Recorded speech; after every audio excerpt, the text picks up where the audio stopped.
The films don't have a meaning which then gets drawn. The films come out of a need to make an image, an impulse to make a film, and the meaning emerges over the months of the making of the film. So the only meaning they have in advance is the need for the film to exist.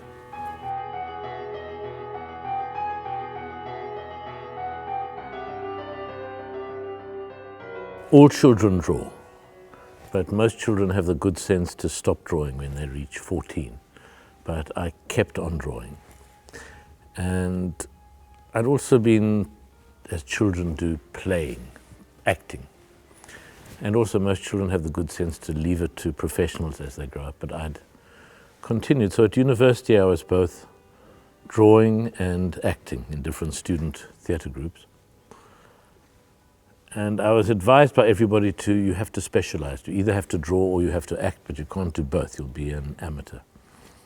So I decided I could not be an artist anymore. So I closed my studio, I sold my etching press, and I went to theatre school to learn to be an actor, where I discovered after 3 weeks I should not be an actor. So then I was no longer an actor nor an artist, and I tried to be a filmmaker. But I failed at that. I think one can just write one's biography in terms of being rescued by one's failures. And I failed at painting, and I failed at acting, and I failed at filmmaking. So I discovered in the end, at the age of 30, I think, I was back making drawings. Even though I thought I wouldn't be an artist, that's the one thing I was doing. And then later on discovered, in fact, I also wanted to keep going with the theatre, and the drawings became films. And in the end, I gave up trying to say what I was. I was someone who did drawings and theatre and films, and it took me a long time to unlearn the advice I'd been given, and to understand for me the only hope was the cross-fertilization between different mediums and genres.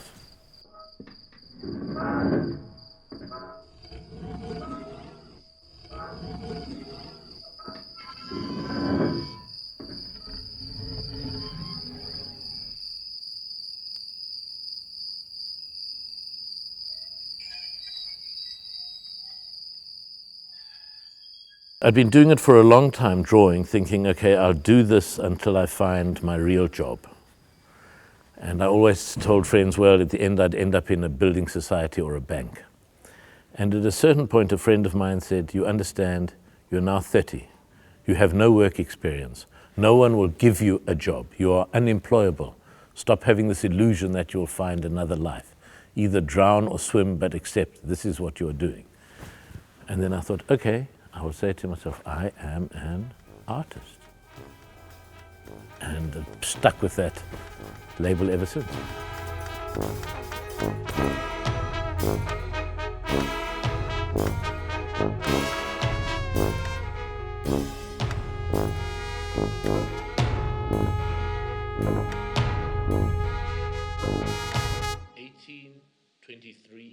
And 30 seconds.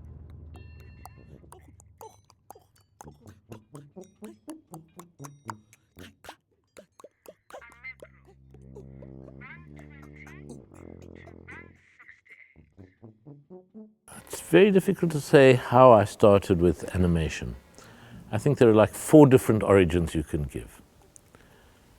The first and the clearest one, I was painting a set for a piece of theatre, and a friend was making a film about the theatre project, and he thought, oh, it would be interesting to film the painting and construction of the set, but they did it with stop frame delayed action filming, so that the painting and the set construct themselves in a minute rather than in 2 days. And I was very held by how this looked, and asked if he would leave the camera in my studio for 2 days, and that became the first of the animated films of drawing in front of a camera. So that was the start of animation. But then I realized that in fact several years before that I'd made another animated film with a friend in the studio performing and shooting stop frame of things that happened. So in fact there had been an earlier history. And then I told people that was the start. And then some years later a friend of mine said, you know, I've got an early animated film you made when you were 14 on my home movie camera, 8mm home movie camera, which was like a 20-second piece of drawings on top of each other. So there are tracks that go back, but also I started at thinking it would be interesting to see how a drawing comes into being. That was the start of the last phase of animation, thinking, well, I'll just photograph myself successively as I make a drawing. And then I discovered, of course, at the end that you didn't have to stop when the drawing was finished. You could keep altering the drawing and continuing filming, and suddenly you started making a film. But the central form, that of erasure and charcoal, was there before the idea of animation. It wasn't as if I said, I want to do animation, what technique will be good? It will be charcoal. It was from the charcoal drawing that the process of animation expanded. And there's something about charcoal as opposed to oil paint, in which just with a wipe of a cloth it disappears, or you erase it very easily, so you can change the drawing as quickly as you can think. So it had an equivalence to the speed of thinking and the speed of drawing, and a provisionality in the animation. You didn't have to make a final drawing. You could make one fragment of a stage of something with imminence coming into being. I proceed from an impulse, from an image that's in my head, from something, a phrase, a central idea, and start drawing. And it's very slow, the animation. It takes several weeks, say, to do a minute. And then when I've got a minute of film, I'll look at that and think, well, what happens if we put this scene first and this scene second, or the other way around, or a third thing in between? What does it seem to suggest as a trajectory? And sometimes while drawing this scene, I think, oh, there's another scene inside it that could be drawn, and that gets. And so it's through a process of accretion, of adding and discovering while it's being made, that the film finds both its structure and its subject.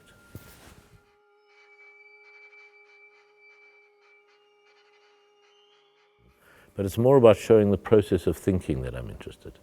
The way that one constructs a film out of these fragments which one reinterprets retrospectively and changes the time of, is my sense of how we make sense of the world.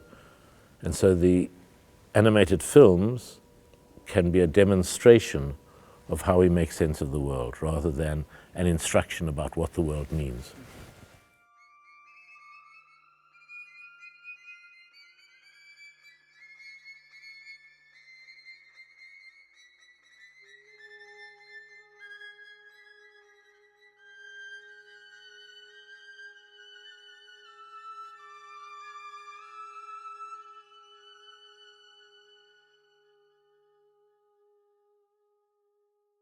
I think uncertainty is an essential category. As soon as one gets certain, you hear it in people's voices. As they are certain of something, their voice gets louder, more authoritarian and authoritative, and in the end, to defend the police, their voice and their certainty, they'll bring an army with guns to stand next to them to hold on to that. So there's a desperation in all certainty.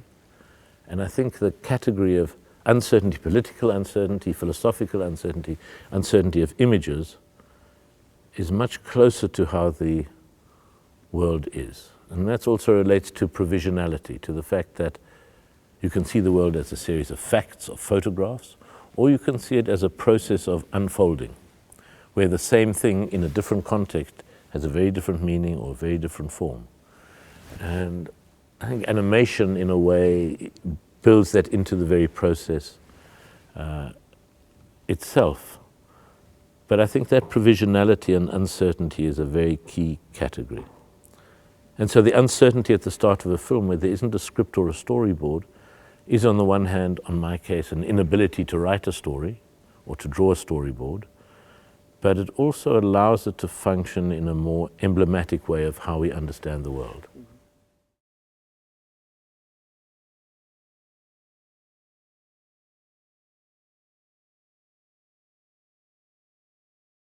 What I was trying to show in this film of the split between the artist as a viewer and as a maker, the fact that we occupy both of those subjectivities, was saying this is something which is very obvious in the studio. You make your drawing and you're very close to it, so you can't really have a good view, and then you step back to look at it and you see all the things that are wrong.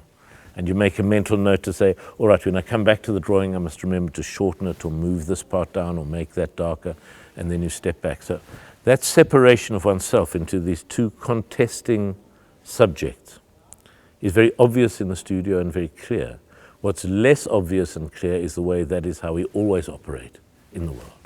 So if you're a writer, that sense you've written a paragraph and it seems great as you're writing it, and then you reread it and one is disappointed with the fact that it's not better. It seems so much better when you're writing. I'm writing such a great 4 lines of poetry here. This is fantastic. And then you read it and you think, who's the idiot that's written that? How feeble, why can't he write better? So I think that split is what I was trying to show, using what happens in the studio as an example, as a demonstration of other things. A lot of the work in the studio is demonstrating emblematically how we make sense of the world outside of the studio, which we naturalize and it becomes invisible. So if you think of a collage as a classic 20th century art form, where you take fragments of a newspaper headline, a photograph, different things, and you combine them together to make a sense. One's very used to that as an artwork. But if you think for one instant, one understands that is the way we have to go through the world. There's no other way of going through the world. We don't have complete information. We can't take it in. We take in a fragment, a headline, a memory of a part of a dream, a phone conversation.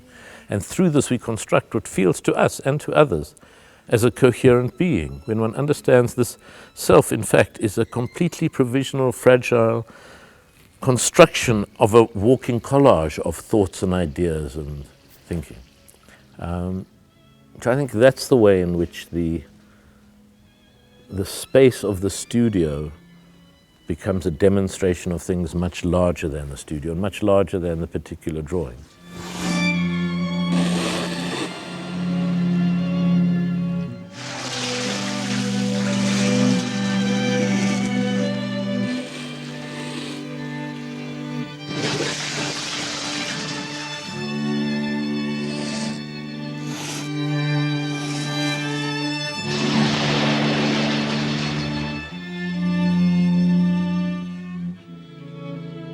I mean, in the end, I think I learned much more from the theatre school in Paris, it's called Jacques Lecoq's School of Movement and Mime, than I ever did from the art lessons at an art foundation I went to, about what constitutes an artwork, what is the energy you need at the start of a gesture to complete it, when is something forced and when is something stopped, understanding the way of thinking through the body. I mean, making art is a practical activity for me. It's not sitting at a computer. It's not thinking through an idea. It's embodying an idea in a physical material, paper, charcoal, steel, wood. It's allowing the fact that between one's shoulder and one's finger there's an intelligence goes, and a reliance on that intelligence tracking parts of one's brain which aren't the same as one's conscious, planning, rational thoughts.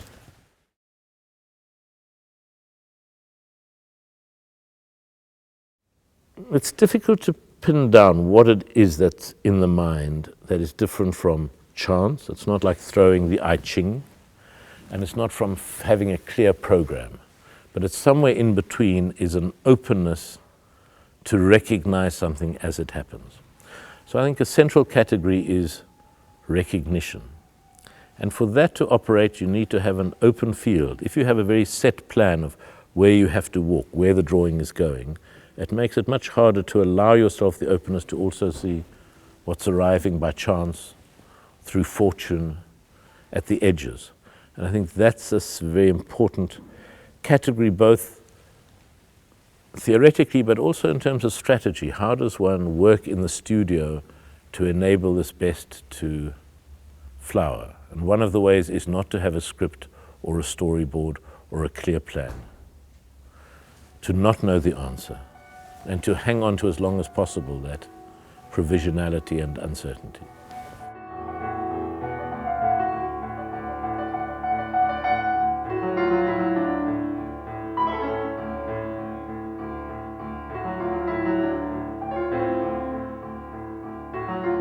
Well, there's always some guide. I mean, it's not to say that there's nothing in one's head and there's a ton of material in the studio. There are photostats you've kept, there are projects or ideas. There's the guide of saying, let's take a CD almost at random from the pile and put that piece of music on and take this piece of drawing I've been doing and see what does that sound say to this image. How can they work together? And all right, let's change the image but keep the sound, or keep the sound, change the image. There's something once seen in the newspaper. There's a report of a story that someone has given. And then the question is, how long do you follow that? Do you follow that for 6 months, for 2 years? Or at the end of the afternoon, do you see it's a dead end and abandon it? The danger is that sometimes one works on it for 6 months when you should have left it after the first hour. But it's giving it the benefit of the doubt. It's not judging it in advance. It's a believing that there are no good or bad ideas, that the best ideas can be really bad, and a really bad, stupid starting point can be as good as a philosophical essay. With every project, good or bad, there's periods when you wake up at 4 in the morning knowing this is a disaster and you should never have done it. And so I've understood that that's not a guide of it being either a good or a bad project. That's an occupational hazard. It's like a health disease if you're going to be an artist. Often only at the end, often only a year afterwards. You're very close. When you're very close to something, one's very protective of it and you view it in the best way, you give it the best chance, particularly if there are other performers or other people involved. It takes a distance to say, all right, we spent 6 months on it and really there were fundamental flaws in it, which I'd certainly say about some of the work that I've done, without a doubt. But I wouldn't have said it at the time it was being made. There's always something at risk, and the risk is that you're spending a huge amount of physical energy, time, days, money, resources, other people's enthusiasm, which can be misplaced. And so there's a risk of betraying other people's confidence. There's a risk of being flattered by other people enough into not realizing when something doesn't work and believing the voices coming in. But ultimately, I suppose, long term, it has to do, does the piece work for the collaborators you're working with? And more than that, are there other people outside the room of collaboration for whom it has an echo, an interest? You do a piece that's beautiful for you, but if no one else has if it has no resonance for anyone else, that's complicated.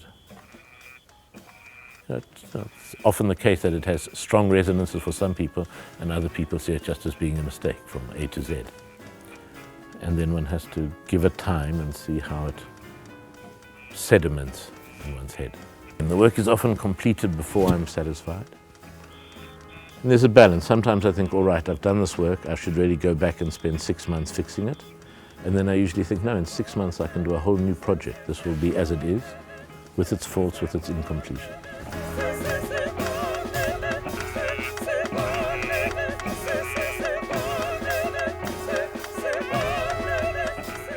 There is a mood which I think partly has to do with the imperfect erasure which leaves a grey trace on the paper, with the darkness of charcoal, with those kinds of elements. But there has also been an exhibition of my work that put it together with some of the graphics of Goya and films of Buster Keaton that was looking at a different kind of comedic trajectory also, which was a surprise for me, I must say. I hadn't expected it. But it set in train a whole lot of films that were closer to Buster Keaton and then George Méliès in thinking, which I hope aren't all gloomy. They may end up being so, but I don't know.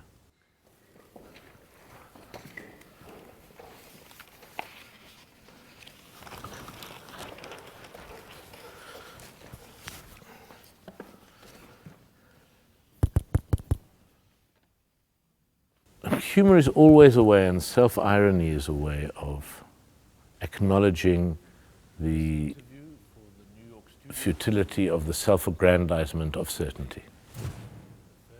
So for me, one of the great heroic figures in South African politics is Bishop Desmond Tutu, who's a very strong moral figure, but combines this with a complete delight in self-irony and awareness of human fallibility from himself outwards. Can you describe your life as an artist? Can you rather say what it was that you did today to give us some sense of how you fill your hours between waking and sleeping every day? Can you tell us about what if there was enough time you? I mean, how is so many different things that one could begin to spin out for everyone here? But it's just that there's such... I think different artists have been very important for me at different times. So when I was a student, Francis Bacon was key. Hogarth was very important. The moment Bacon is not so important, Hogarth is not so... I mean, I still have huge respect for what they have made and done, but it's not as if I have to rush to see a Bacon painting when I see one, or a Hogarth print, whereas even though I don't do anything like it, when there's a good Manet to be seen, I'll I'll absolutely hunt and track and look for it. I'll go a long way to look at a Chardin self-portrait or still life. So there's strange, different moments. Philip Guston was vital for me at a certain point in showing this is the way you can envisage the world. I mean, Picasso for me remains completely central. The Dadaists do, in the way that Duchamp doesn't. So there are different moments that seem vital. I mean, I can understand the importance of Duchamp and the importance of Warhol, but they have no resonance for me. I do love Beckett, and I mean, I read him a lot and reread the plays a lot. And I keep on thinking, as everybody does, when you read Beckett, you think, oh, this is the way to write, let me write a Beckett play. And then you realize, oh, to write like that, you have to be Beckett, the fact that it's simple.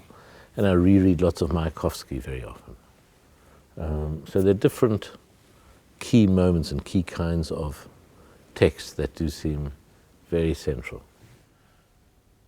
I mean, it's true that writing is as much an influence on what I've read as looking at other images. And very often when I start a project, I'll start with a reading, rereading Mayakovsky, rereading bits of Beckett, rereading other texts rather than starting just from an image. It's a mixture. I mean, sometimes an image will set a process off as much as a piece of text. It's a starting question or a first image or a physical space in which something will happen, or thinking about text within an image. I'm very bad at telling stories, so there's usually not a story. You can construct one if you try hard. But no, if one wants to try to write a coherent story, it's hard work.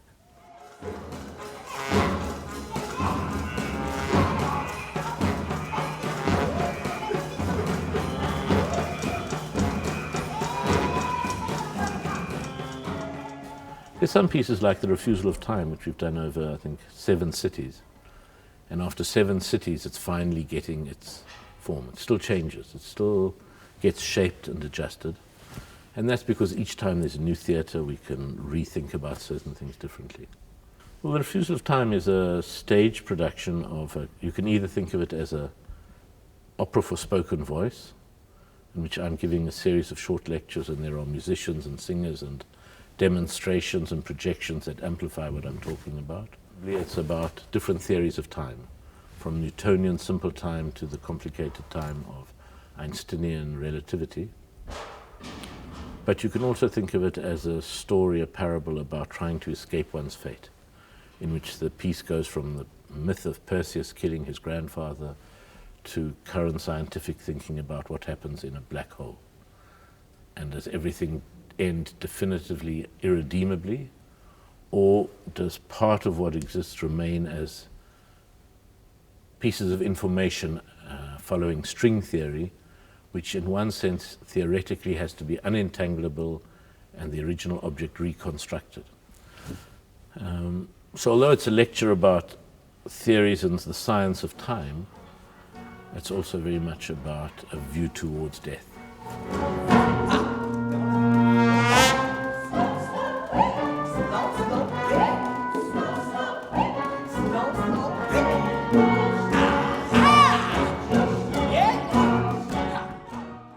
The idea came from a series of conversations with Peter Gallison, who's an American physicist and historian of physics. And through this conversation, an interest I had in the prehistory of relativity, and somebody said, if you're interested in the prehistory of relativity, Peter Gallison is the man to speak to, because this is his field of Poincaré and Einstein before relativity as well as afterwards. And we discovered that every time a scientific thing was described or he explained something, it set forth in motion so many visual metaphors that to translate the history of science into either drawings or the stage was very rich. Initially, it was the lecture I wrote was to explain what we were doing to the musicians, and it was only the composer Philip Miller who said, "Oh, you know, I think that this lecture you've given is going to be the libretto, and that means it has to be given by someone, and I'm afraid you're on stage." Until that point, I was not going to be on stage at all. So that was a surprise, but it's been good.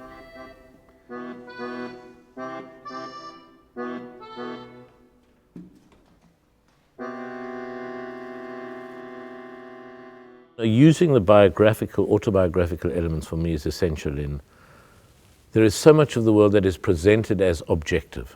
This picture is better than that. This picture is about pain. This picture is, when in fact what you're saying each time, there's no objectivity to it. It's about the combination between what comes to me from the picture and what I project onto it from all my own history, memories, prejudices, readings, rationality, is this view. And I think in that sense the personal is a deliberate polemical assertion of the amount of biographical thinking in all objective statements.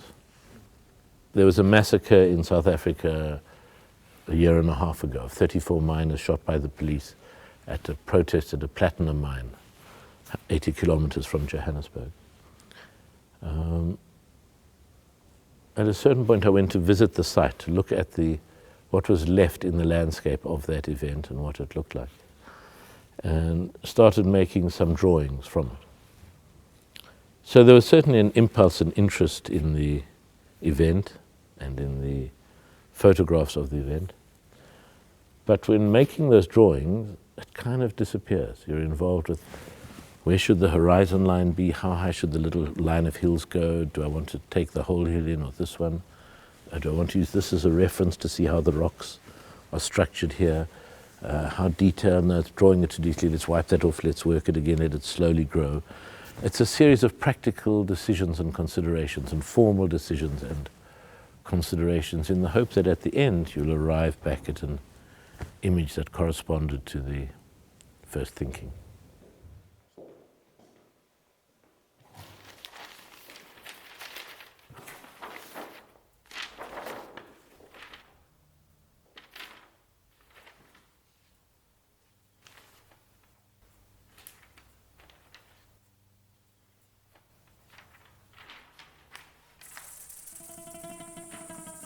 You invite the world into the studio, and then you take the world apart, and then you reconstruct it in different materials and different scales in different ways, and send it back out into the world.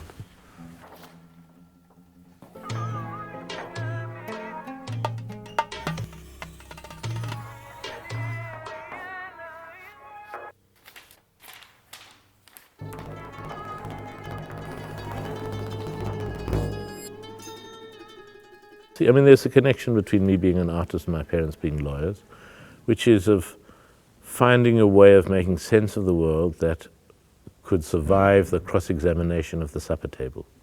So not using logic, not using rationality to arrive at a rational view of the world. I'm sure that was important. I'm considered a political artist by some people, and as a non-political artist by other political artists. I'm interested in the politics of certainty and the demagoguery of certainty, and in the provisionality of making sense of the fragility of making sense of the world. So there is a politics in that. I'm not particularly interested in illustrating a particular political thesis except this polemic about the provisionality of it.